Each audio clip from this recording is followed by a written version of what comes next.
مشاهدينا الكرام من داخل صرح الثقافة والعلوم والآداب بالاسكندرية، من داخل مكتبة الاسكندرية، أحييكم مشاهدينا فأهلا ومرحبا بكم معنا وهذا اللقاء الجديد.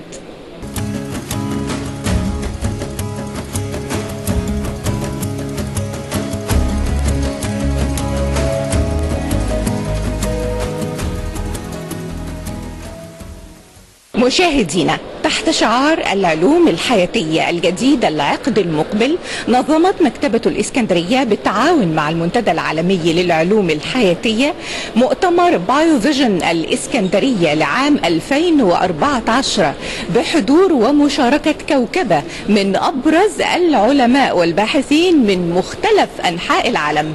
ففي هذه الحلقة هيا بنا نقوم بهذه التغطية الخاصة حول هذا المؤتمر.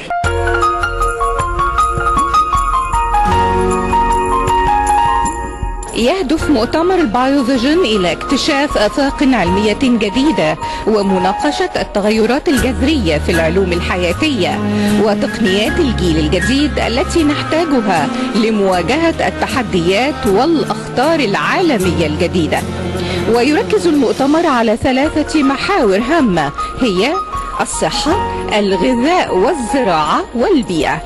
ويقام على هامش المؤتمر معرض لشباب الباحثين لعرض أبحاثهم ومشروعاتهم، حيث يعطي الفرصة لعقد العديد من المناقشات المثمرة وتبادل المقترحات القيمة مع عدد من العلماء من مختلف أنحاء العالم.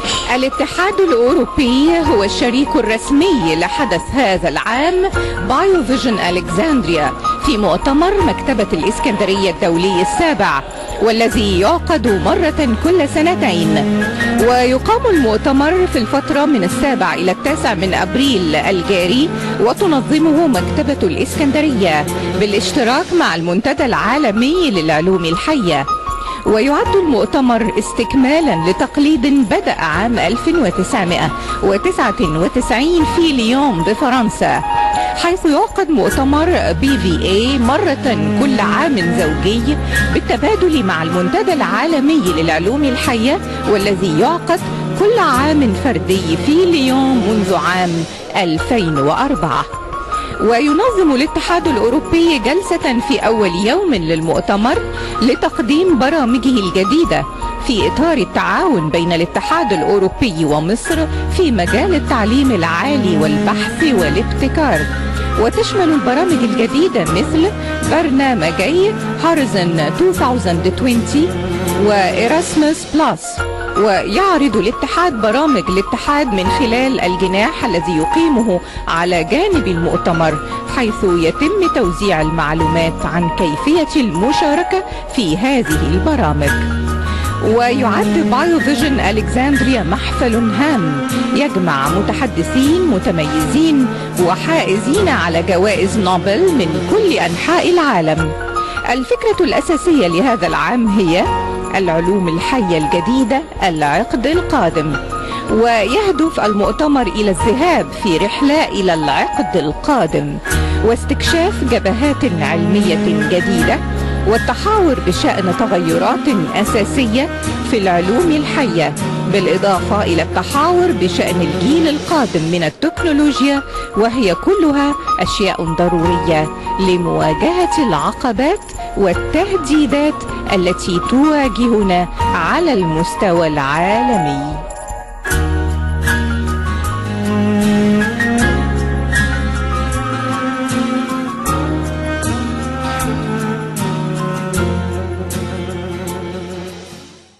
Minister Leila Iskander, Ambassador Sarah Goldin, Mr. Kojiomi, distinguished guests, ladies and gentlemen, it's always a pleasure to be in Alexandria. Even more so today because coming up from Cairo, you get a double dose of fresh air of your beautiful climate, with the wind blowing so clear and so pure from the sea, and the fresh air of seeing so many bright young faces before you. And I congratulate all of you. It's great to see this turnout for this conference today. And what could be more important than its subject, of course, biosciences and the future. So we're very happy to be here. We have a long-standing partnership with the Biblioteca. In fact, it's a strategic partnership through cooperation in culture, science, innovation activities. We also work with educational institutions here. The president of the university knows that. We have many projects at Alexandria University. And here at the BA, just a few months ago, we signed a new agreement between us for the implementation of a program for cultural diversity and creativity, which is getting underway now. So many people around the world are suffering from poverty, lack of access to basic needs, environmental degradation, as the Minister so passionately reminded us. But humanity possesses the knowledge to alleviate the suffering of these people. And we believe that international cooperation in science and innovation, one of the strategic objectives of the European Union, is absolutely essential in the quest for better science, better application of knowledge, and above all, and allied to political will, better socio-economic conditions for people everywhere. And to bring this a little closer to home here in Egypt, while many advances have been made, in recent years it's important to remember that poverty remains a major challenge. Indeed, here, in the last 3 years since the revolution, we've seen poverty rise from 21 to 26% of the population. These are Egyptian government statistics, and they are well thought out and they are well verified. So it remains a major problem. And with that in mind, we're stepping up our engagement with our international partners across the board and in particular in science and innovation. I'll say more about that in a moment. In doing it, we need to make sure that we cooperate in areas where we can add most value, where there's a clear common interest and a mutual benefit, and where the impact is the greatest. In that regard, the European Commission adopted a new strategy for international cooperation in research and innovation just over a year ago. It has 3 key aims. First, strengthening excellence in research and innovation through facilitating access to knowledge, people and markets across borders and around the globe. Secondly, tackling global challenges. We need to cooperate, of course, internationally to address matters such as food security, energy efficiency, climate change, the list is long. And thirdly, supporting external policies. Many of the international agreements that we as Europe have signed, such as our commitments to assist developing countries, including here in Egypt, need to be underpinned by efforts in research and innovation. How do we do it? Well, for many years we've had something called the Framework Programme for Research and Technological Development, created some 20 years ago, and has just finished its 7th phase in 2013. And just a couple of months ago, we launched the European Union's new effort, which supersedes the Framework Programme, which is called Horizon 2020, or as it's known, H2020. It is the largest and most open research programme in the world, with close to 80 billion euro of funding over the next 7 years, and that in an area of austerity in Europe. Horizon 2020 is one of the very few areas of the European Union's budget to see a major increase in resources. In fact, it's up by 30% over what was spent in the previous 7 years. It's proof positive of the enormous importance we give to science and innovation as engines of economic prosperity. H2020 will be the main instrument for implementing our international cooperation strategy, and it will provide a coherent set of funding, tools and practical support across the entire innovation chain, from basic research to close-to-market actions. Many of them in the area that this conference is concentrating on.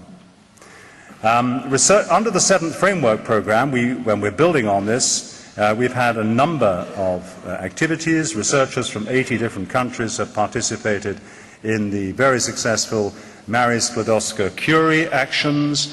20% of the projects, that's over 3,000 projects, funded under the 7th framework program included at least one international partner in the consortium. And here in the southern Mediterranean, we've had over 300 projects, including over 100 right here in Egypt, many of them in this area, a few of them at Alexandria University and other educational institutions here, which were funded under FP7. And a couple of good examples I just want to give. One of the largest programs anywhere in the world that we're doing is the MATS Solar Energy Demonstration Program, which is here, right here in Alexandria, and 20 million euros of funding going into that in an area, enormously exciting area for the future for this country, and indeed eventually perhaps for Europe itself. And I would also like to just cite two major health programs which have been funded under FP7, which are fighting hepatitis C, where, of course, as you will all know, this country has the highest incidence in the world, and that health issue remains a massive problem. Here in this country, we also have our Research Development Innovation Program, which is supporting Egypt's effort to develop a knowledge-based economy. In addition to all of this, we also have the new Erasmus Plus program, which is integrating the previous ones called Tempus and Erasmus Mundus. Again, many people in the room maybe will know of it, will have participated in these programs.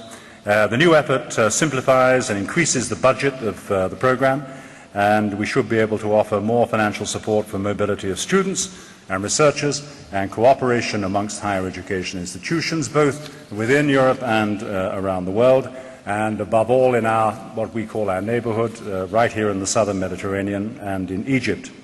We share many, many challenges in higher education, and there's no doubt we can learn a lot from each other as we adapt our systems to meet the needs of the modern world.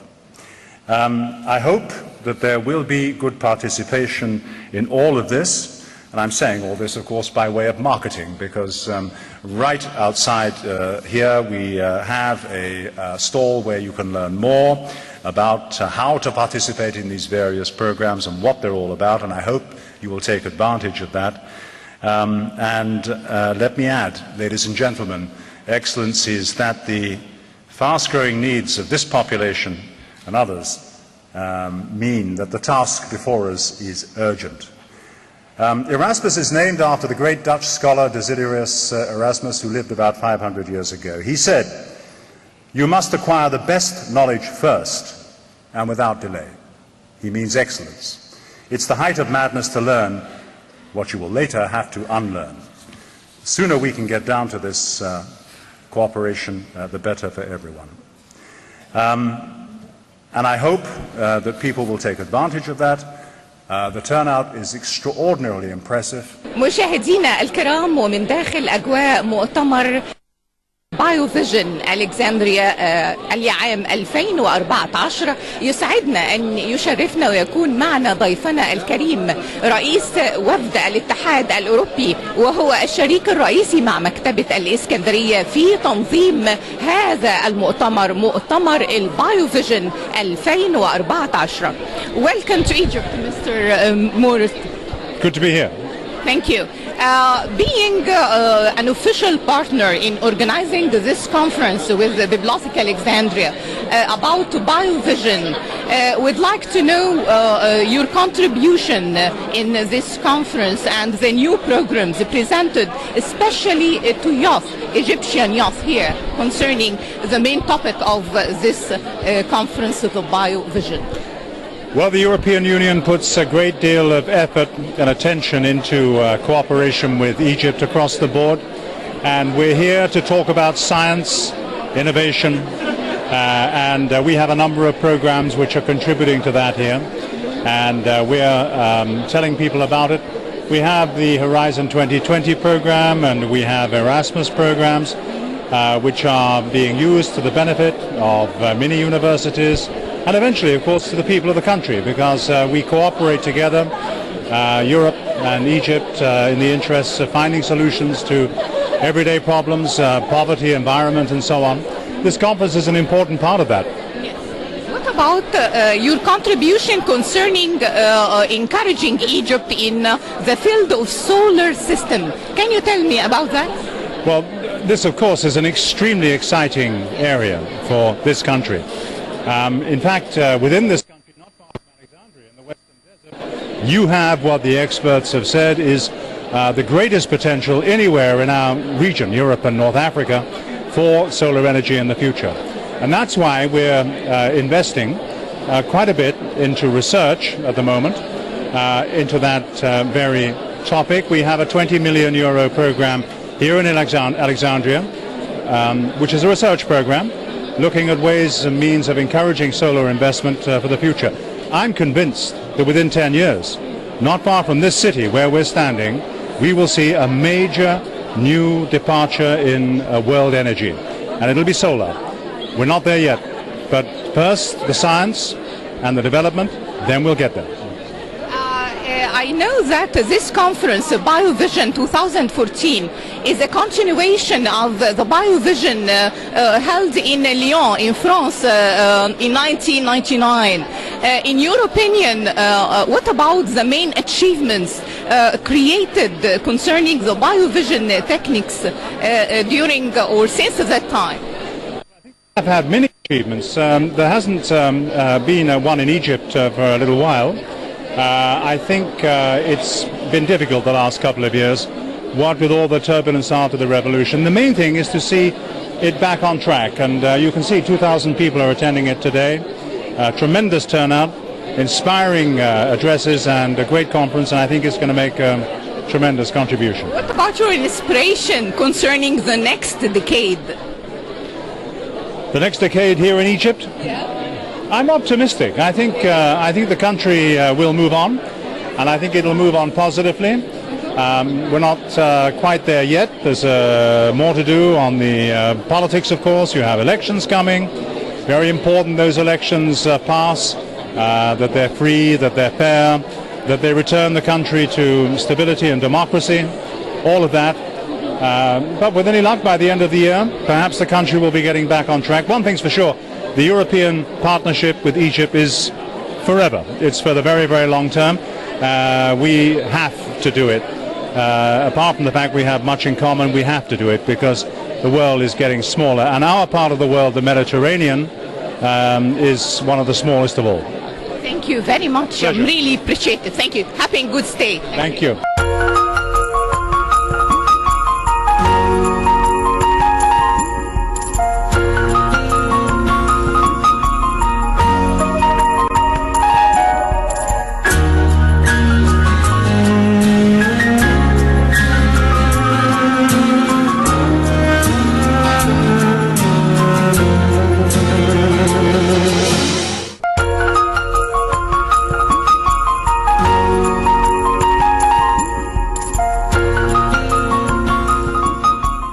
All of you wonderful young people, it's a real pleasure to be here with you and to share with you some reflections in general, not specifically on biotechnology, on the environment, the mandate with which I was charged with the wonderful team of people in the Ministry of Environment and in the WEAA, which is the Egyptian Environmental Affairs Agency. I come originally from civil society. Many, many years ago, I stormed into Dr. Ismail Saraguddin's office at the World Bank, and with a group of civil society people, we were talking about the rights of informal sector workers in recycling in a context of municipal contracts that went to large corporations and sometimes even to multinationals. At that time, it was about human rights, economic rights, not specifically in the environment. Since I've come to be in this position, and now I've taken this job, it's becoming clearer and clearer to me that really the environment is about economic and social rights. Because at the end of the day, it boils down to how we, as a group of people inhabiting certain geographic boundaries, are going to share the resources this country has, and how we're going to price them, and how we're going to use them, what we're going to leave behind for the next generation, what we're going to destroy in this one, and who's going to benefit from it, and how we're going to manage the entire enterprise of our resources. So if I happen to know a little about garbage, I'll try to, through that example, explain to you what I mean. In many countries like Egypt, the most efficient and persistent group of people that work in the collection of garbage and in its recycling are the poor. Many mega cities like Cairo, and Alexandria is becoming one too, have toiled with this question of how to keep their cities clean, but have never gotten it quite right. Because whether it's Cairo or Lima or New Delhi or Manila or whatever, the people who persistently and regularly collect are those who have a vested interest in the materials they are going to recover. Hence, when a governor or a city councilman tries to design a formal system, he's always beaten by those who are outside of his formal design and who eventually do a much better job. But we're always keeping them out of the system. So how did it happen? How did this story come around? It came about because the rich, you're considered rich, you never had to fetch water, you never had to live with rats, you're rich. You people, wittingly or unwittingly, all of us, we entered into consumption patterns that have become wasteful. But that's not what our forefathers did. The ancient Egyptians were not wasteful. So we copied blindly, copycats. And we became wasteful consumers and began tossing things out. And when we toss things out, it's because originally we had a lot of the resources of our country. We had so much of them that we could afford to throw some of them out. مشاهدينا الكرام، ومن داخل أجواء مؤتمر بايو فيجن الاسكندرية لعام 2014 يسعدنا أن يكون معنا ضيفتنا الكريمة سيادة الوزيرة دكتور ليلى اسكندر وزيرة البيئة. أهلا بسيادتك يا فندم. أهلا بيك. منورة المؤتمر والله. ميرسي، ده بنورك. أولا يعني فخر لي أن أنا أكون مع سيدة وزيرة امرأة مصرية قبل كل شيء، فهذا فخر لكل امرأة في الحقيقة، خاصة ان حضرتك اثبتي كفاءة. وجد هناك طبعا مؤشرات بنشوفها دليل على وجود كفاءة حقيقية لدى المرأة العربية عندما تهيأ لها الظروف ان شاء الله هتبذل كل خير، فاحنا متفائلين مبدئيا. يا رب، ده حاجة حلوة، وعايزة أكد كلام حضرتك إنه المرأة المصرية قادرة، بس لازم نديها الفرصة ونحطها في الصدارة وفي مكان قيادي. حضرتك خير دليل يا فندم. خليني أسأل حضرتك على طبعا مدلول شعار مؤتمر هذا العام للبايو فيجن الكسندريا 2014، وهو العلوم او ما معناه التقنيات الجديده للعلوم الحياتيه، ومدى قدرتها على مواجهه التحديات الخاصه بالبيئه، والبيئه دي طبعا متشعبه جدا ولها تحدي، عندنا تحديات كثيره جدا. يا ترى اهميه هذا المؤتمر وحضور كوكبه من كبار العلماء وحائزي جوائز نوبل في هذه المجالات العلوم الحيوية الجديدة، كيف نستفيد منها في مواجهة التحديات الخاصة بالبيئة في مصر؟ المؤتمر ده البايو فيجن يخص بشكل خاص جدا ومحدد قضية الغذاء، ومنذ سنوات بدأت العلوم والتكنولوجيا تدخل في مجال إنتاج كميات غذاء أكبر بكتير على نفس المساحة وباستخدام كمية أقل من المياه وهكذا.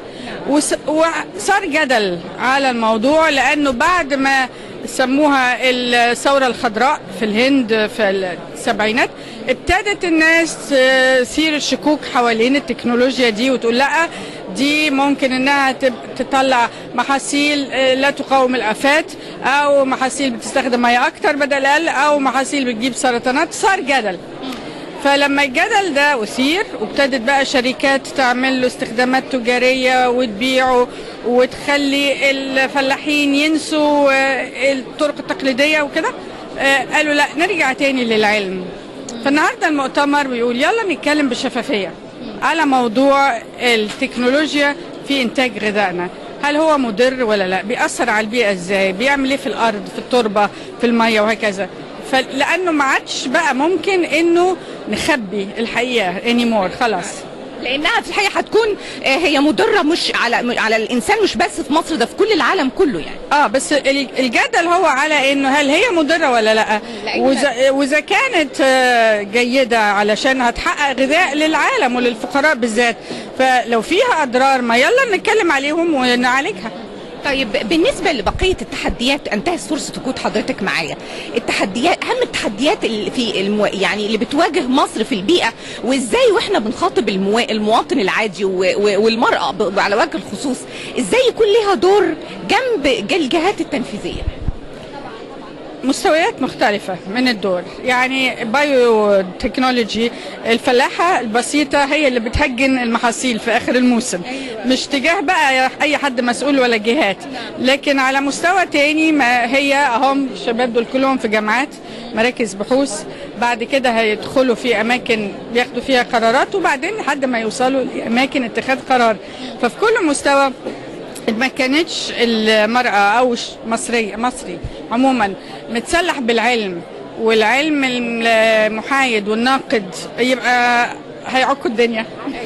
احنا عايزين وعي بقى النهارده، وعي وعلم، وعي وعلم.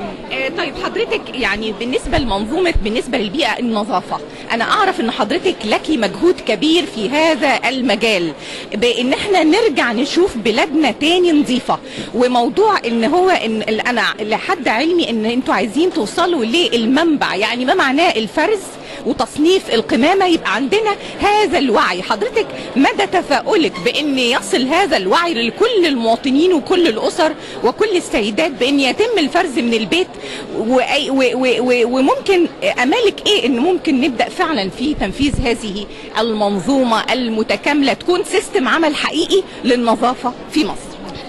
أملي في الناس كبير، بس المنظومة بعد ما احنا نرمي في كيسين في البيت، وده ممكن المصريين بيعملوه بسهولة، بس عايزين تذكير وعايزين يشوفوا حد بيجي يلم الحاجة وبياخدها مفصولة، مش بعد ما هم تعبوا فصلوها يروح هو رميها على بعضها. مسألة التوقيت مهمة جدا وعملية تنظيمية بحتة في الحكاية دي، هل الدولة هتكون قادرة على ده؟ في جيزة بدأنا وفعلا لأنه كونوا من الناس اللي كانت زمان زبالين، كونوا شركات للولاد اتعلموا بقى، شركات في وزارة الاستثمار. هنا في اسكندرية انتوا محتاجين تشوفوا مين الشباب اللي مستعد يعمل شركات وتعملوها وتقسموا المدينة عليهم وتدوهم بادجات علشان يبقى شرعي، يعني يدخل العمارة في مصداقية وأمان. طبعا الأمان مهم، أو لو السكان قالوا لا خليه يلم من باب العمارة مش بشقة، خلاص نتفق، بس المهم انه أنا في البيت في مطبخي أرمي في كيسين، واللي هيجي يلم يلتزم بالجامعة في كيسين، والكيس العضوي ما يسيبهوش في الشارع، هياخده حاجة اسمها محطة وسيطة. اسكندرية أسهل شوية، ممكن يروح مصنع المنتزه أو أبيس أو مناولة في أماكن قريبة من المدينة. والصلب بقى الشباب اللي هتلم، لو ما عملناش كده مش هيتعبوا ويطلعوا يستفادوا منه، يبقى في عائد ليهم، فتكون يعني حافز ليهم، لأنه لا حضرتك ولا جارتك ولا أي حد فيكم يا اسكندرانية أو يا مصريين بيدفع قيمة التكلفة الفعلية. طيب أنا أعوضه إزاي؟ ما احنا مش عايزين ندفع 40 جنيه و30 جنيه، خلاص هندفع أقل بس نسيبه هو يستفيد من المفروضات. أنا في الحقيقة يعني كان لدي كثير من المحاور، لكن مش عايزة أصل على حضرتك، عارفة إنك مشغولة بالمؤتمر. أشكرك جزيل الشكر سيادة الوزيرة ليلى اسكندر، شكرا يا فندم.